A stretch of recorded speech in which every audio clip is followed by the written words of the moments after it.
A crown that stoops to every insult begins to resemble a hat. Yet history remembers rulers undone by silence as well. The consequence is severe. Rank survives by choosing which voices become events. Consider a late medieval court.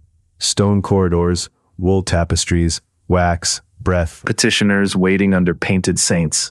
Grandees drift like chess pieces around a center nobody touches casually. The architecture teaches distance before law ever speaks. Now shift to Kurosawa's Ran, a lord seated high, sons below, armored, smiling, calculating. The hall is quiet enough to hear silk move. Courtesy remains on the surface. Inheritance and resentment already divide the floor. Machiavelli understood this room because Florence had many of them.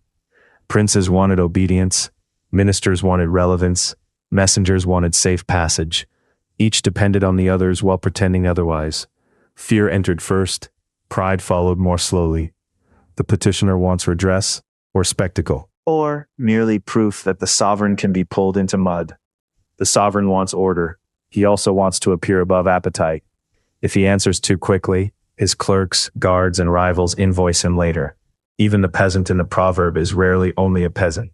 He may be a proxy, a grievance, a faction in rough clothing, a useful fool sent forward. Arendt would note the crowd forming around symbols. One exchange can educate the whole square.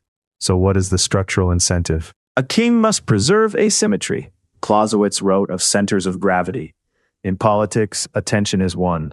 Whoever compels the sovereign's direct answer briefly occupies strategic ground others were denied. Argument also flattens rank because it accepts common procedure. Two people trading reasons imply a shared court. Courts guard this threshold carefully. Once the ruler enters dispute on ordinary terms begin to judge the ruler. Information makes the danger worse. The lowly speaker often risks little beyond embarrassment. The sovereign risks precedent, imitation, and the public training of opposition. If one complaint earns combat, 10 more arrive. Bureaucrats pay an overload. Legitimacy pays an erosion.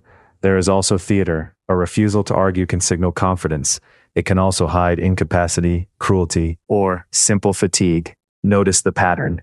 The room usually rewards the interpretation most useful to existing power, and the voiceless pay for that convenience. In The Prince, Machiavelli circles this principle without dressing it in perfume. A ruler should be seen, weighed, and rarely handled. Direct wrangling with every challenger lowers him into the market stall. Once there, rumor buys what merit cannot. Richelieu practiced the colder version. He let subordinates answer insults. Priests absorb outrage, and procedures do the bruising. He preserved altitude by delegation. Secretaries paid with hatred. Petitioners paid with delay. The cardinal kept his outline untouched. Ran offers the tragic mirror. Hidetora mistakes ceremonial deference for durable order and loses control of the terms. When defiance comes, he meets it too personally, too late, too nakedly. His house pays in fire. His mind pays in fragments.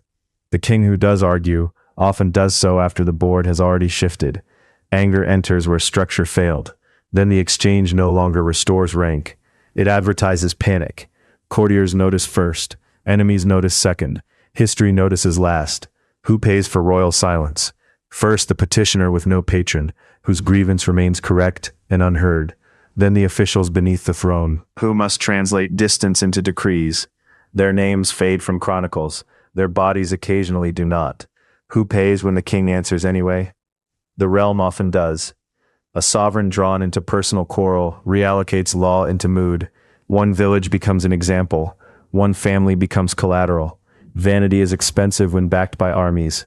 There's an inner tax as well. The ruler who never descends may lose contact with reality and begin mistaking insulation for wisdom. Iris Murdoch would have recognized the moral haze. Attention narrows. Human particularity disappears. That blindness charges interest. The wider pattern persists in boardrooms, parties, ministries, and private relationships. The highest status figure is often pressured to answer every provocation. Sometimes silence preserves order. Sometimes silence shelters cowardice. The deciding question is simple. Who bears the consequences? Years of watching rooms taught me this much. Outrage loves symmetry, power does not. The person who can force a superior into reactive explanation has already altered the geometry, even without winning the point. Clear sight carries its own loneliness. Study the invitation beneath the argument. Declining it can preserve a realm.